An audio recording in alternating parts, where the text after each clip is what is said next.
काबिल एहतराम बुज़ुर्गों, नौजवान भाइयों, प्यारे बच्चों, आप हज़रात की खिदमत में कुरान हकीम की सूरह फातिर की एक आयत करीमा और इसी तरह नबी करीम सल्लल्लाहु अलैहि वसल्लम का एक जामे फरमान, जिसे इमाम तिर्मिज़ी रहमतुल्लाहि अलैहि ने सुनन तिर्मिज़ी के अंदर ज़िक्र किया है, पढ़ा गया है। इस हवाले से इंशाअल्लाह हम चंद एक अहम बातें जो मेरे और आपके लिए बतौर याद दहानी, नसीहत और मुफीद होंगी करेंगे।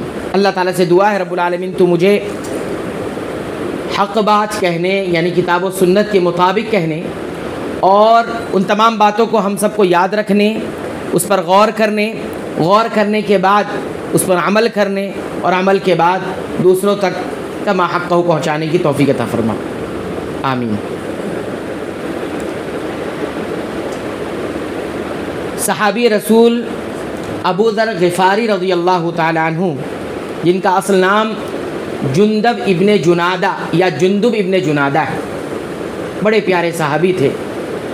वो कहते हैं कि एक मरतबा रसूल अकरम सल्लल्लाहु अलैहि वसल्लम ने मुझसे कहा, नसीहत की, इत्तक़िल्लाह हैसुमा कुन्ता, सुनो अबू ज़र, तुम अल्लाह से जहाँ कहीं भी रहो डरते रहो। व अत्बिइस सय्यअतल हसनता तमहुहा, दूसरा काम ये करना कि बुराई के पीछे भलाई लगा दो। व अत्बिइस सय्यअता, बुराई को लगा दो, अल हसनता, किसके पीछे? भलाई। बुराई को भलाई के पीछे, भलाई के बदले जो है, बुराई के बदले भलाई करो। वो जो भलाई है, बुराई है, वो भलाई उसको क्या करेगी? मिटा देगी। फिर फरमाया व खालिकिन नास, इंसानों के साथ अच्छा बर्ताव करो, ऐसा बर्ताव जो खूबसूरत हो, अच्छा हो। यहाँ पर आकर हदीस रसूल मुकम्मल हो जाती है। 3 जुमले हैं इसके अंदर। दरअसल ये चंद सवालात के जवाबात हैं। पहले मैं सवाल कायम कर देता हूँ। पहला सवाल ये है कि इस हदीस में जवाब दिया गया है इस बात का, इस सवाल का, कि इंसान का अपने रब के साथ ताल्लुक़ कैसा हो। एक सवाल। दूसरा सवाल, इंसान का खुद अपने साथ ताल्लुक़ कैसा हो, रिश्ता कैसा हो, खुद उसकी अपनी ज़ात के साथ। दूसरा सवाल। तीसरा सवाल, इंसान का दूसरों के साथ ताल्लुक़ और रिश्ता और रवैया कैसा हो। ये 3 बुनियादी सवालात जो इंसान के फितरी हैं, उन्हीं सवालात का जवाब इन 3 जुमलों में दिया गया है। अब देखिए, अब सवालात दूसरी तरफ जाते हैं। एक 3 सवाल और हैं जो इस हदीस ने उसका जवाब दिया है। वो क्या है? कोई ये पूछेगा कि पूरी ज़िंदगी की हिफाजत का असल नुस्खा क्या है? पूरी ज़िंदगी हिफाजत में आ जाए, वो चाहे इस दुनिया की ज़िंदगी हो और इस दुनिया से जाने के बाद जो हकीकी और अबदी ज़िंदगी है, आखिरत वाली ज़िंदगी की हिफाजत का असल नुस्खा क्या है? इस सवाल का जवाब ये हदीस देती है। दूसरा सवाल, बुराई का इलाज कैसे किया जाए? बुराई का इलाज कैसे किया जाए, ये हदीस उसका जवाब देती है। कितने सवालात हो गए? 5 हो गए। एक और सवाल आखिरी, वो ये कि इंसान ये चाहता है कि दूसरों का दिल जीत ले। दूसरों के दिलों को जीतने का हुनर क्या है, फ़न और फार्मूला क्या है, वो ये हदीस हमें बताती है। 3 जुमले हैं, 6 सवालात मैंने आपके लिए कायम किए हैं। तो इन 6 सवालात का जवाब ये हदीस देती है। तो हम उस सवाल की तरफ जाते हैं और जवाब की तरफ जाते हैं। उससे पहले हम अबू ज़र ग़िफ़ारी रज़ियल्लाहु ताला अन्हु के बारे में कुछ बातें जान लें। तो बुनियादी तौर पर मैं 9 बातें आप हज़रात की खिदमत में रखूँगा इनके ताल्लुक़ से। नंबर 1, अबू ज़र ग़िफ़ारी रज़ियल्लाहु ताला अन्हु, इनका नाम क्या है? जुंदुब इब्ने जुनादा, असल नाम इनका ये है। मशहूर हुए अबू ज़र अपनी कुन्नियत से ये मशहूर हुए। ये जब नबी करीम सल्लल्लाहु अलैहि वसल्लम ने मक्का में ही दावत जब पेश की इस्लाम की, अक़ीदे तौहीद की, तो शुरू में ही इस्लाम लाने वालों में से थे। बाज़ उलमा ने इनकी सीरत में लिखा कि ये 5वें नंबर पे थे ईमान लाने वालों में, शुरू में, यानी साबिकीन में से है ये। सोचिए कितना बड़ा मकाम है। वस्साबिकूनल अव्वलून, शुरू में ईमान लाने वालों में से कौन है? अबू ज़र ग़िफ़ारी, जुंदुब इब्ने जुनादा। नंबर दूसरी बात, सबसे ज़्यादा जो ये मशहूर हुए, मारूफ हुए जिस सिफत में, वो था सच्चाई, वफादारी और ज़ुहद। इंतहाई किस्म के सच्चे और वफादार, वादे का पासो लिहाज रखने वाले और दुनिया से बेरग़बत, ज़ुहद बहुत ज़्यादा था इनके अंदर, इसी से मशहूर हुए। देखिए हदीस देखिए, खुद नबी करीम सल्लल्लाहु अलैहि वसल्लम ने इसकी गवाही दी है, सुनन तिरमिज़ी की ये सही रिवायत है। अबू ज़र ग़िफ़ारी रज़ी अल्लाह तआला अन्हु कहते हैं कि रसूल अकरम सल्लल्लाहु अलैहि वसल्लम ने मुझसे खुद कहा, मा अवल्लतिल ख़ज़राउ वला अक़ल्लतिल ग़बराउ मिन ज़ी लहजतिन अस्दक़ा वला औफ़ा मिन अबी ज़र्रिन। सुनो, इस आसमान ने किसी ऐसे को पनाह नहीं दी और इस ज़मीन ने किसी ऐसे को नहीं उठाया कि जो अपनी बात में बिल्कुल सच्चा हो और वादे में बिल्कुल वफा करने वाला हो, मिन अबी ज़र्रिन, अबू ज़र के बिलमुकाबिल में। सुभान अल्लाह। गवाही कौन दे रहा है? रसूलुल्लाह सल्लल्लाहु अलैहि वसल्लम। कहा आसमान ने जिनको भी बना दी है और ज़मीन ने जिनको उठाया है, उसमें सबसे ज़्यादा वफा करने वाला और सबसे सच्चा अगर कोई है, अबू ज़र ग़िफ़ारी है, उनसे ज़्यादा कोई नहीं। यानी उनकी शान बताई। तो ये सिद्क़ और वफ़ादारी में मशहूर हुए। यहाँ तक फरमाया नबी करीम सल्लल्लाहु अलैहि वसल्लम ईसा इब्न मरियम अलैहिस्सलाम, ये गोया सिफत में ईसा इब्न मरियम की तरह हैं, ईसा इब्न मरियम की तरह हैं। यानी ईसा अलैहिस्सलाम भी बहुत ज़ुहद वाले थे, दुनिया से बेरग़बत, जैसे अम्बिया का मामला होता वैसी, लेकिन इनको शुबह दिया, तशबीह दी ईसा इब्न मरियम से। ये बात सुनने के बाद उमर इब्नुल ख़त्ताब रज़ी अल्लाह ताला अन्हु ने पूछा, अल्लाह के रसूल सल्लल्लाहु अलैहि वसल्लम, और किस लिए पूछा? इसलिए पूछा कि रश्क के अंदाज़ में, कि मैं भी इस तरह हो जाऊं, और तमन्ना रखने की वजह से पूछा, अल्लाह के रसूल सल्लल्लाहु अलैहि वसल्लम अफ़तअरिफ़ु ज़ालिका लहू, ये जो बात आपने अबू ज़र ग़िफ़ारी रज़ी अल्लाह ताला के बारे में बताई है, क्या मैं इसको इनके बारे में खुसूसी तौर पर याद कर लूँ, पहचान लूँ अच्छी तरह से, ये इनकी शान है?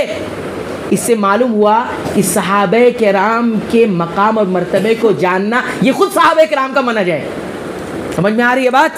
सहाबे किराम का खुद का मनहज ये था कि खुद सहाबे किराम के बारे में जानते थे। तो पूछा कि मैं याद कर लूँ इस बात को जो अबू ज़र ग़िफ़ारी के बारे में आपने फरमाई है। नबी करीम सल्लल्लाहु अलैहि वसल्लम ने क्या जवाब दिया? फरमाया, नाम फ़ारिफ़ू लहू, तुम ये सारी शान जो मैंने बयान की है उनके लिए जान लो, याद कर लो, समझ लो अच्छे से। इससे मालूम हुआ हम और आप सहाबे किराम की सीरत पढ़ें, जिनका जो खुसूसी मकाम है उसको जानें। ये हमारी एक ईमान की वाली ज़िम्मेदारी है, ईमानी तकाज़ा है। हम दुनिया भर के लोगों को जानते हैं लेकिन सहाबे किराम को नहीं जानते। दो बात हो गई। तीसरी बात देखिए, अबू ज़र ग़िफ़ारी रज़ी अल्लाह ताला अन्हु के बारे में, ये ग़ज़वे तबूक में शरीक हुए। हुआ यूँ कि ये जब शरीक होते तो एक मरतबा ऐसा हुआ कि वो पीछे रह गए थोड़ा, इनकी सवारी थोड़ी सुस्त थी, धीरे धीरे चल रही थी। नबी करीम सल्लल्लाहु अलैहि वसल्लम ने दूर से देखा कि कोई शख्स पीछे पीछे आ रहा है, तो आप सल्लल्लाहु अलैहि वसल्लम पहचान गए ये कौन होगा? अबू ज़र ग़िफ़ारी होगा। दुआ दी, रहिमल्लाहु अबा ज़र्रिन, अल्लाह रहम फरमाए अबू ज़र ग़िफ़ारी पर। यमशी वहदा, ये अकेले अकेले चलता है, अकेले अकेले आ रहा है। व यमूतु वहदा, ये अकेले इंतकाल भी करेगा, इसकी वफ़ात भी अकेले होगी। व युबअस वहदा, और इसको अकेला तन्हा उठाया भी जाएगा। यह हदीस सही सनद के साथ मरवी है। इमाम हाकिम ने इसे अल-मुस्तदरक अला सहीह में ज़िक्र किया है। फरमाया ये सही बुखारी और सही मुस्लिम की शर्तों पर है, लेकिन सही बुखारी और सही मुस्लिम में ये मौजूद नहीं है। क्या फरमाया? ये अकेले चलता है, अकेले ज़िंदगी गुजारेगा और अकेले उठाया जाएगा। तो ये एक बात और मालूम हो गई। चौथी बात, अभी आगे बताएंगे कैसे ये अकेले गुजारा ज़िंदगी और कैसे वफ़ात हुई और कैसे ये उठाए गए। ये फिर मुंतकिल होकर मदीना से कहाँ चले गए थे? शाम चले गए थे। लेकिन उसके बाद उस्मान रज़ी अल्लाह ताला अन्हु के दौर में ये कहाँ आ गए थे? फिर मदीना तशरीफ़ ले आए थे। ये चौथी बात होगी। पांचवी बात देखिए 9 बातों में से, लोग इनके पास बहुत कसरत से आने लगे थे। क्या वजह थी? वजह ये थी कि इनके और मुआविया रज़ी अल्लाह ताला अन्हु के दरमियान कुछ अनबन हुई थी या कुछ बात हो गई थी शाम में, मुल्क शाम। फिर क्या हुआ, इसकी वजह से लोग दिलचस्पी लेते हैं, ये सब सियासी मामलात में बड़ी दिलचस्पी लेते हैं। साहिब मामला के बाबा पर जाएंगे, कोई का मकसद नहीं, सिर्फ बैठ के वहाँ पर जानना है क्या नहीं हो रहा है, ये सब बातें करते हैं लोग। इनको पसंद नहीं था कोई आए इस मामले को लेकर मेरे पास। ज़ुहद वाले थे, बार बार आते थे, तकलीफ महसूस करते थे, ये क्यों आते लोग ये सब बातें लेकर। सहाबे किराम का खुद का मनहज ये था कि हमारे दरमियान अगर कोई इख्तिलाफात हुआ है तो उसको ज़बां पर लाया नहीं जाए। ये इख्तिलाफात तारीख़ी इख्तिलाफात है, ईमान से इसका कोई ताल्लुक नहीं है। या तो उनका भी यही, तो उनको तकलीफ़ हो गई। तो कहते हैं कि छठी बात इसमें यह है कि उस्मान रज़ी अल्लाह तआला अन्हु उन्होंने क्या कहा कि देखिए आप बहुत ज़ुहद वाले आदमी हैं, आप एक काम करो, लोगों से दूर हो जाओ, नहीं रहो इनके साथ, ये तुम्हें ऐसे ही परेशान करेंगे, इस तरह के सवालात लेकर आएंगे और इख्तिलाफात को बढ़ावा देंगे, मत आओ। उसमें अच्छे लोग भी होंगे, अच्छी नीयत वाले भी होंगे, लेकिन ज़्यादातर लोग अच्छे नहीं होंगे। बहरहाल उनके कहने पर ये कहाँ चले गए? रबदा मकाम पर चले गए, मदीना से करीब एक इलाका है, वहाँ चले गए। वहीं 7वीं बात इसमें ऐड कर लीजिए, वहीं पर उन्होंने ज़िंदगी गुजारी, वहीं पर उनकी वफ़ात भी हुई, वहीं पर अकेले ज़िंदगी गुजारी और वहीं पर वफ़ात हुई, जैसा कि नबी करीम सल्लल्लाहु अलैहि वसल्लम ने फरमाया था। तन्हा रहने का मकसद ये नहीं था कि उन्होंने शादी नहीं की, औलाद नहीं हुई, नहीं, शादी भी की उन्होंने, बीवी के साथ भी रहते थे और उनकी औलाद भी थी, एक बच्ची थी, जैसा कि गालिब रिवायतों में आता है कि उस्मान रज़ियल्लाहु अन्हु की वफ़ात के बाद उनको अपने पास ले लिया था। बहरहाल तो कहने का मकसूद ये है कि वहीं पर उनकी वफ़ात हुई। वफ़ात का एक बहुत अजीब किस्सा है, लेकिन चूँकि मुझे अभी हदीस पर बात करनी है इसलिए मैं यहाँ पर उसको जिक्र नहीं कर रहा हूँ। 8वीं बात उनके बारे में ये याद रखिए कि ये इल्म के भी बहुत ज़्यादा इल्म वाले थे, आलिम थे। 281 हदीस इन्होंने नबी करीम सल्लल्लाहु अलैहि वसल्लम से सुनकर याद की और उम्मत तक पहुँचाई। उन्हीं में से एक हदीस ये है जो मैंने आपके सामने रखी है। 281 हदीस इन्होंने याद की है। हदीसों को याद करना भी है किसका मनहज है? सहाबे किराम का मनहज है। हमें भी हदीसें याद रखनी चाहिए, बच्चों को याद करवानी चाहिए। बात यहाँ पर आकर मुकम्मल हो गई। तो अब हमारे सवाल की तरफ आते हैं। सवाल क्या था? पूरी ज़िंदगी की हिफाजत का असल नुस्खा क्या है? जवाब दिया गया, इत्तक़िल्लाह हैथुमा कुंता, तुम अल्लाह से डरते रहो जहां कहीं भी रहो। जगह भी वहां भी डरना है, हैसियत वो भी डरना है, हालत वो भी डरना है। इत्तक़िल्लाह हैथुमा कुंता, जिस हैसियत के रहो, बड़े हो अल्लाह से डरते रहो, ओहदे वाले हो अल्लाह से डरते रहो, छोटे हो फिर भी अल्लाह से डरते रहो, अमीर हो फिर भी अल्लाह से डरते रहो, गरीब हो फिर भी अल्लाह की निगरानी का खौफ हो। कोई देखे या ना देखे, रब्बुल आलमीन देख रहा है। और ये पैदा होती है अक़ीदे तौहीद से। जिसकी तौहीद में खलल है उसके तक़वे में खलल है। जिसकी तौहीद में अगर खलल और बिगाड़ है उसके तक़वे में बिगाड़ है। तौहीद वाला आदमी किसी से डर सकता है? किसी का खौफ रख सकता है? सिवाय अल्लाह के। जब देने वाली, पैदा करने वाली, चलाने वाली मालिक एक ही ज़ात है तो जाहिर सी बात है डरा भी एक ही से जाएगा। हज़ारों को खुश नहीं करना है, हज़ारों की निगरानी का खौफ नहीं। आज हम डर जाते हैं CCTV कैमरे से। इत्तक़िल्लाह हैथुमा कुंता, अल्लाह के साथ। दूसरा सवाल इसमें क्या था? अल्लाह के साथ हमारा ताल्लुक़ कैसा होना चाहिए? तो हदीस बताती है अल्लाह के साथ हमारा ताल्लुक़ सिर्फ तक़वे वाला होगा। इत्तक़िल्लाह हैथुमा कुंता। और पहले अल्लाह के नबी सल्लल्लाहु अलैहि वसल्लम ने यही वसीयत की। इससे ये मालूम हुआ कामयाबी की बुनियाद यही है, बाकी दो चीज़ें हैं इसके बाद आएंगी। कुछ लोग ऐसे होते हैं बाकी दो चीज़ों पे बड़े कारबंद पाबंद होते हैं। अपने साथ भी बड़ा अच्छा मामला है उनका, लोगों के साथ भी बड़े अच्छे मामला थे, अच्छा किरदार, अच्छा कैरेक्टर, मीठे मीठी बातें, अच्छी कुछ, लेकिन तौहीद में नहीं, तक़वा अल्लाह का नहीं है। उसके पीछे दूसर और चीज़ें आ सकती है। तक़वा के अंदर रब की रज़ा और उसकी जन्नत के अलावा कोई और चीज़ नहीं आती। इंसान अपने लिए इसलिए भी अच्छा बन जाता है, बहुत सारे मफाद जुड़े होते हैं, मिल सकता है, ये भी मिल सकता है, वो भी मिल सकता है। अच्छा बन गया है, कोई ओहदा मिल सकता है। अच्छा बन गया, पारसा बन गया है, कोई मुझे कुछ मकाम दे सकता है। सोसाइटी में एक मकाम होगा तो कुछ मिलेगा, अच्छा मकाम, अच्छी इमेज होगी तो कोई मुझे ऊपर आगे बढ़ाएगा, ये मफाद हो सकता है। लेकिन तकवा पहले कह के बताया कि ये सारी बुनियादें नहीं होनी चाहिए। बुनियाद क्या है? अल्लाह का डर, अल्लाह का तकवा। वो देख रहा है आज दुनिया इसी में नाकाम हो गई है। क्राइम, जराइम रुकने का, थमने का नाम नहीं ले रहे। क्यों? इत्तकिल्लाह हैसुमा कुंता। हर किसी को हर चीज से डराया गया, कवानीन से डराए गए, लॉ से डराया गया, बताया गया, खौफ दिलाया गया। नतीजा वहीं का वहीं है। कुछ कमी आ सकती है लेकिन नतीजा वहीं की वहीं है। रसूलुल्लाह सल्लल्लाहु अलैहि वसल्लम ने जो काम किया था वो इत्तकिल्लाह हैसुमा कुंता, वो सहाबा थे। हाँ, जब जंगों में उनकी वफात का वक्त करीब आता, दुश्मन हमला कर देते और हमले के मौके पे जब दुनिया से उनकी जान जा रही होती तो मुस्कुराते हुए जाते। देखने वाला परेशान है, ये कैसे लोग हैं? लोग मौत पर रोते हैं, ये मौत पर हंसता है। लोग जिंदगी पर हंसते हैं, ये मौत पर हंसते हैं। क्यों ऐसा है? फुस्तु रब्बिल काबा, सुनो, हम काबे के रब की कसम है हम कामयाब हो गए। कौन सा ईमान होगा, कौन सा तकवा होगा? आखिरी वक्त में रब की कसम है मैं कामयाब हो गया। दुनिया से जाने वाला तो हसरत लेके जाता है, नाकाम हो गया, कुछ नहीं कर सका। और सहाबे किराम की सोसाइटी, सहाबे किराम का ईमान और किरदार इतना आला था। फुस्तु रब्बिल काबा, दुनिया से जाते हुए मुस्कुराते हुए कह रहे काबे की रब की कसम अब कामयाब हुआ। मोमिन मौत आने से कामयाब होता, लेकिन जाहिर सी बात है वैसी ज़िंदगी गुजरी होनी चाहिए। बहरहाल ये इतनी बात हो गई है। दूसरी बात और दूसरा सवाल, जो दो सवाल थे। नंबर एक, मेरा अपने साथ ताल्लुक़ क्या होना चाहिए? मेरा अपने साथ, मैं अपने साथ कैसे रहूं? मेरी अपनी ज़ात के साथ ताल्लुक़ कैसा होना चाहिए? दूसरा सवाल, और इसके साथ लगा हुआ सवाल क्या है? बुराई का इलाज क्या है? बुराई होती है, उस बुराई का इलाज क्या है? वो जवाब दिया। क्या जवाब दिया? वअत्बिइस सय्यिअता अल हसनता, क्या करो?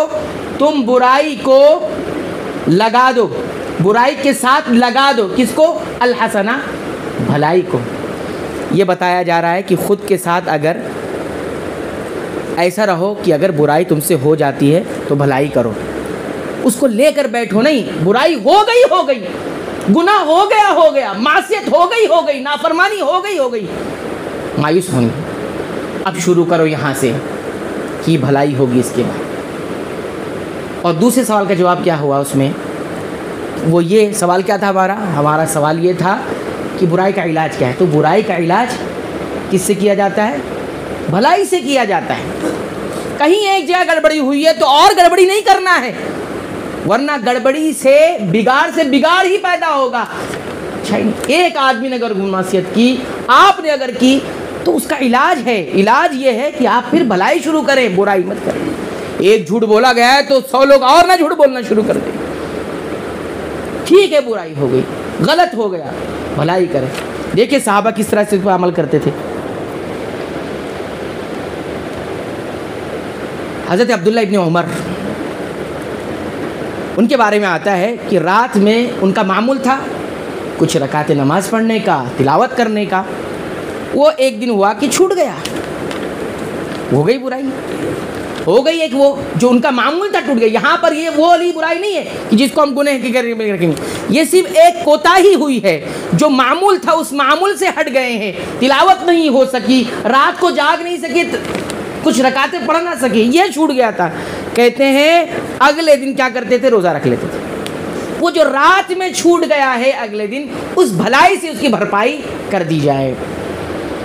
और बाज़ सहाबा किराम के बारे में तारीख़ लिखने वालों ने लिखा कि किसी से अगर बशरी तकाज़े की गीबत हो जाती, कुछ बुराई के कलमात निकल जाते, तसद्दक़ बिशैइन मिनल माल, फ़ौरन सदका कर दिया करते थे। भलाई के नाम पर, भलाई हो जाए उसके नाम पर क्या करते थे? सदका कर देते थे। गीबत हो गई मुझसे, या फिर जिस दिन ग़ीबत हुई, उसके अगले दिन रोज़ा रख लेते थे।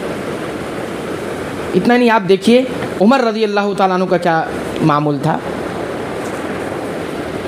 अबू दाऊद अत-तयालसी रहमहुल्लाह फरमाते हैं कि हमसे अबू हुर्रा या अबू हमज़ा ने बयान किया और उनसे हसन बसरी रहमतुल्लाह अलैह ने बयान किया कि उमर रज़ी अल्लाह ताला ने एक मरतबा चाश की नमाज को लंबी की। चाश पढ़ने का मामूल था उनका, लंबी पढ़ी उन्होंने, मामूल जैसा होता था वैसा नहीं किया। लोगों ने देखा तो पूछा कि आप आज ऐसी चीज़ कर रहे हैं जैसा आप पहले नहीं करते थे। सनाअतल यौम शैअन लम तकुन तस्नअहु, ऐसा कभी नहीं करते थे, आज ऐसा क्यों? चाश की नमाज समझते ना, सुबह पढ़ी जाती। फरमाया, देखिए उन्होंने फरमाया इन्नहु बक़िया अलैया मिन विरदी शैउन, मेरा कुछ मामूल था और उस मामूल से कुछ चीज़ रह गई, मैं नहीं कर सका हूँ रात में, या पहले कुछ नहीं कर सका हूँ। अब मैं ये चाहता हूँ, पसंद करता हूँ कि ये मुकम्मल हो जाए या इसकी मैं क़ज़ा कर लूँ, यानी इसको पूरा कर लूँ जो मामूल था मेरा। तो कहते हैं इसीलिए मैंने क्या किया, ये किया है यहाँ।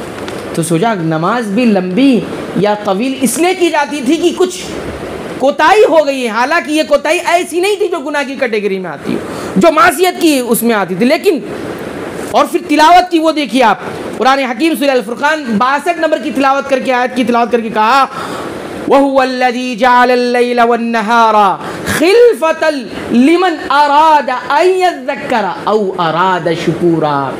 वही अल्लाह है जिसने रात और दिन को बनाया है ऐसा खिलफतन के एक के बाद एक आता है। रात जाती है, दिन आता है, दिन जाता है, रात आती है, ऐसा अल्लाह ने इसको बनाया है। अल्लाह ने इसको बनाया हुआ है। ये फितरत और नेचुरल काम नहीं कर रहा, अल्लाह के हुक्म से कर रहे हैं। जिस दिन कहेंगे रात तो रात रहेगी, अल्लाह का हुक्म से चल रहा है। क्यों ऐसा किया ये सुनिए, ये है असल यहाँ नुक्ता समझने वाला। लिमन अरादा, उसके लिए है जो चाहता है अय्यज़्ज़करा, नसीहत हासिल कर ले, औ अरादा शुकुरा, या शुक्रगुजार या शुक्रगुजारी करना चाहता है। इस आयत से इस्तेदलाल करते हुए उमर इब्नुल खत्ताब रज़ियल्लाहु अन्हु ने फरमाया जो छूट गया था, मैं दिन में रात में छूटा है तो दिन में करो, दिन का छूटा रात में करता। समझ रहे बात को? ये है कहने का मकसूद, ये है कि हम बुराई का इलाज किससे करेंगे? अच्छाई से करेंगे, वरना होगा ये कि बिगड़ता ही जाएगा मामला। चाहे हमारी अपनी ज़ात वाली ज़िंदगी हो, चाहे हमारी अज़दवाजी ज़िंदगी हो, और चाहे ख़ानदान वाली ज़िंदगी हो, या फिर समाजी ज़िंदगी हो, और इसी तरह माशरे वाली ज़िंदगी हो, कौम वाली ज़िंदगी हो।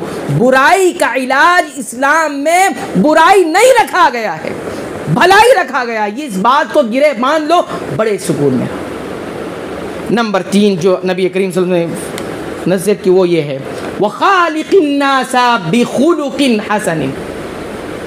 इससे ये नुक्ता भी मिला, इंसान को ज़िंदगी सिर्फ खालिक के साथ अच्छी बनाकर और अपने साथ अच्छी बनाकर नहीं रखनी है, बल्कि इंसान को उससे आगे बढ़कर दूसरों के साथ ज़िंदगी अच्छी बनाकर रखें, ताल्लुकात आपके अच्छे हो। वखालिकिन नास, लोगों के साथ रवैया रखो। कैसा रवैया? बिखुलुकिन हसनिन, ऐसा अखलाक जो हुस्न वाला हो, खूबसूरत हो, खूबसूरत हो, ये अच्छे अखलाक। इससे ये मालूम हुआ कि नबी करीम सल्लल्लाहु अलैहि वसल्लम ये नहीं कहा ख़ास गिरोह के साथ आप अच्छे से मामलात करो, अपने साथ या बीवी के साथ, वालिदैन के साथ, बच्चों के साथ। वह खालिकिन नास, तुम इस ज़मीन पर भेजे गए हो, तन्हा नहीं हो, ज़रूरियात है, ताल्लुकात है। ताल्लुकात जो आपके बने हैं ज़रूरतों के तहत, उस ताल्लुकात में अखलाक की पासदारी करो, अखलाक से बाहर नहीं आओ, अच्छे अखलाक से बाहर नहीं आओ। इससे मालूम हुआ जो दूसरा सवाल हमारा कि लोगों के साथ हमारा अच्छे अखलाक वाला मामलात होना चाहिए। ताल्लुकात हमारे अच्छे, ताल्लुकात हमारे अच्छे अखलाक किन चीज़ों के नाम है? तो बुनियादी तौर पर मैं आपको बता दूँ, 3 बातें अगर आप अपने अंदर पैदा कर लेंगे तो आपने पूरे अखलाक को जमा कर लिया है। उलमा ने जैसे कहा, फरमाया हुस्नुल खुलुक बज़लुल मारूफ, आपके पास अल्लाह ने जितनी भलाई दी है आप उसको करने लग जाएं। जो आपको अल्लाह ने अच्छी भलाई सब कुछ दिया है वो करने लग जाएं, यही अच्छा अखलाक है। नंबर 1। नंबर 2 वकफ़ुल अज़ा, और आपके अंदर शर और तकलीफ़ वाली जो चीज़ है उसको रोके रहें। मेरी ज़बान से किसी को तकलीफ़ नहीं पहुँचेगी, मेरे किरदार से किसी को तकलीफ नहीं पहुंचेगी, मेरे रवैये से किसी को तकलीफ नहीं पहुंचेगी, मेरे ताल्लुकात से किसी को तकलीफ नहीं पहुंचेगी। कफ़ुल अदा, ये दूसरी बुनियाद है अच्छे अखलाक की। और तीसरी बुनियाद तो बड़ी आसान है और बड़ी किसी के लिए मुश्किल भी हो सकती है, वो है तलाक़तुल वजह। जब भी मुलाकात करना है ना तो चेहरे पर मुस्कुराहट होनी चाहिए, होठों पर मुस्कुराहट और चेहरों पर जो है हशाशियत बशाशियत जिसको कहते हैं मिलते वक्त ये। और चेहरा जो है हमारे दिल का आईना और मिरर होता है, आईना होता है। हमारे अंदर जैसे हम हैं वैसे हमारा चेहरा बताता है। ये तीन बुनियाद अगर जिसने कायम कर ली तो ये मालूम हुआ कि उसने दिलों को जीतने का हुनर सीख लिया है, दिलों को फतह करने का हुनर सीख लिया। ये फार्मूला नबी करीम सल्लल्लाहु अलैहि वसल्लम ने किसको दिया? अबू ज़र ग़िफ़ारी रज़ियल्लाहु, क्या नाम है उनका? जुंदुब इब्ने जुनादा। ठीक है, ये समझ में आया। नबी करीम सल्लल्लाहु अलैहि वसल्लम ने, मैं इसको ईमान से ज़रा जोड़ कर बयान करके बात मुकम्मल कर दूँ, 2 मिनट ज़्यादा हो चुके हैं। जाबिर रज़ियल्लाहु तआला फरमाते हैं नबी करीम सल्लल्लाहु अलैहि वसल्लम ने फरमाया, इन्न मिन अहब्बिकुम इलैया व अक़रबिकुम मिन्नी मजलिसन यौमल क़ियामती अहासिनकुम अख़लाक़ा। सुनो, तुम में सबसे ज़्यादा जो मुझे सबसे ज़्यादा प्यारा है और सबसे ज़्यादा मेरे पास जो बैठेगा क़यामत के दिन, मेरे साथ जिसकी मजलिस लगेगी सबसे करीब और सबसे ज़्यादा जो मुझे प्यारा है वो कौन है? फरमाया अहासिनकुम अख़लाक़ा, जो तुम में सबसे ज़्यादा अच्छे अखलाक वाला होगा, अच्छे किरदार वाला होगा। गोया अच्छे अखलाक जहाँ हम दुनियावी मफाद के लिए अगर इख्तियार कर भी लेते हैं तो इसलिए भी इख्तियार करें कि इसके ज़रिए मुझे रसूल अकरम सल्लल्लाहु अलैहि वसल्लम की मोहब्बत हासिल होगी और क़यामत के दिन उनसे करीब होना हासिल होगा। सिर्फ दावा करके हम रसूलुल्लाह सल्लल्लाहु अलैहि वसल्लम से मोहब्बत करने वाले हैं, ये चीज़ हासिल होने वाली है? नहीं हासिल हो रही है। नबी करीम सल्लल्लाहु अलैहि वसल्लम फरमाना ये से नहीं हासिल होती, ये कैसे हासिल होगी? अच्छे अखलाक से हासिल होगी। फिर आगे फरमाया, तुम में सबसे ज़्यादा मुझे नापसंदीदा और सबसे ज़्यादा क़यामत के दिन मुझसे जो दूर रखा जाएगा वो कौन होगा? अस्सरसारून वल मुतशद्दिक़ून। ये दो लोग, 2 किस्म के लोग हैं जो मुझसे सबसे दूर रखे जाएंगे, सबसे ज़्यादा मुझे नापसंद भी है। ये सब तौहीद की बात है, याद रखिए। इसलिए नबी करीम सल्लल्लाहु अलैहि वसल्लम क्या फरमाया? तुम में कौन? किस में? सहाबा किराम से कहा गया, मोमिनीन से कहा गया। ये सब अखलाक किरदार की बातें तौहीद के बाद है, तौहीद से पहले नहीं है। तौहीद के बगैर अखलाक की कोई हैसियत नहीं है, कोई हैसियत, याद रखिए आप। तौहीद, अक़ीदे तौहीद में मजबूत नहीं तो अखलाक भी कोई काम का नहीं। तो फरमाया कि 2 किस्म के लोग, बल्कि 3 किस्म के लोग। सरसारून कौन है? फरमाया बातूनी लोग और फजूल गोई करने वाले, बड़ करने वाले, बातूनी लोग और फजूल बातें करने वाले मुझे पसंद नहीं और क़यामत के दिन मुझसे दूर रखे जाएंगे। मुतशद्दिक़ून कौन है? जो गुरूर में मुब्तला हैं और दूसरों को नीचा दिखाने के लिए बात कर रहे हैं बनावटी अंदाज में कि मैं बहुत बड़ा आलिम हूँ, मैं बहुत फसी अच्छी ज़बान बोलता हूँ, दूसरों को नीचा दिखाने के लिए बात करें बनावटी अंदाज में। लोग समझे बहुत बड़ा आदमी हो, बाकी सब छोटे लोग हैं। इसको भी पसंद किया नबी करीम सल्लल्लाहु अलैहि वसल्लम ने। और एक है मुतफ़य्हिक़ून, ये तो मुतशद्दिक़ून वाले, और मुतफ़य्हिक़ून को वही जो दूसरे को नीचा दिखाने वाले। बहरहाल कहने का मकसूद ये है कि ये 3 जो नसीहत अबू ज़र ग़िफ़ारी रज़ियल्लाहु ताला अन्हु को नबी करीम सल्लल्लाहु अलैहि वसल्लम ने की है वो हमारे 6 सवालात के हल करती है। पहला सवाल क्या है हमारा? कि हमारा अपने रब के साथ ताल्लुक़ कैसा हो? तो क्या बताया? तक़वे वाला हो, उसकी निगरानी का खौफ। और इसी तरह हमारा अपने साथ ताल्लुक़ कैसा हो? इस्लाह वाला हो। इस्लाह वाला मतलब बुराई हो जाए तो हम उसका इलाज भलाई से करें। तीसरा जो सवाल है हमारा वो ये कि दूसरों के साथ हमारा ताल्लुक़ कैसा हो, तो वो अच्छे अखलाक वाला है। और इसके बिलमुकाबिल जो 3 सवालात थे वो क्या थे? एक तो ये सवाल था कि पूरी लाइफ की हिफाजत का असल नुस्खा क्या है? तक़वल्लाह। दूसरा सवाल क्या था कि बुराई का इलाज कैसे करेंगे, तो उसका इलाज क्या है? भलाई। तीसरा सवाल क्या था हमारा? वो ये था कि दूसरों को दिल जीतने का हुनर और फ़न फार्मूला क्या है? व खालिक़िन नासा बिखुलुक़िन हसनिन, लोगों के साथ अच्छा वाला अखलाक रखो, इससे दिल फतेह हो जाते। कहीं भी अनबन हुई है, अच्छे अखलाक पेश करेंगे, लोग आपकी तरफ खिंचे चले आएंगे, लोगों का दिल आप जीत लेंगे। आज इंसानों ने जहनों को ग़ुलाम तो किया है लेकिन दिलों को किसी ने नहीं जीता है। आज आज दुनिया इस तरफ जा रही है, रूहानियत ख़त्म होती जा रही है, मादियत आती जा रही है, इंसान दुनिया से दिल लगाया हुआ है, इसलिए परेशान है अपने अंदर से, और रूहानियत ख़त्म हो रही है। अल्लाह ताला से दुआ है रब्बुल आलमीन जो बातें यहाँ कही गई हैं रब्बुल आलमीन इसमें कोई कमी, कोई नक्स, कोई गलती हो रब्बुल आलमीन माफ़ फरमा दे, दरगुजर फरमा दे। जो बातें हक़ है किताब और सुन्नत के मुताबिक है रब्बुल आलमीन उन बातों को हमें याद रखने की तौफीक अता फरमा, याद रखने के बाद उस पर गौर करने की तौफीक अता फरमा, गौर करने के बाद उस पर अमल करने की तौफीक अता फरमा, और अमल करने के बाद दूसरों तक हक़ को पहुँचाने की तौफीक अता फरमा। ऐ अल्लाह तू हमें बख्श दे, हमारे वालिदैन को बख्श दे, तमाम मुसलमान और मोमिन और अहले तौहीद की मग़फ़िरत फरमा। आमीन व आखिर दावाना अनिल हम्दुलिल्लाहि रब्बिल आलमीन।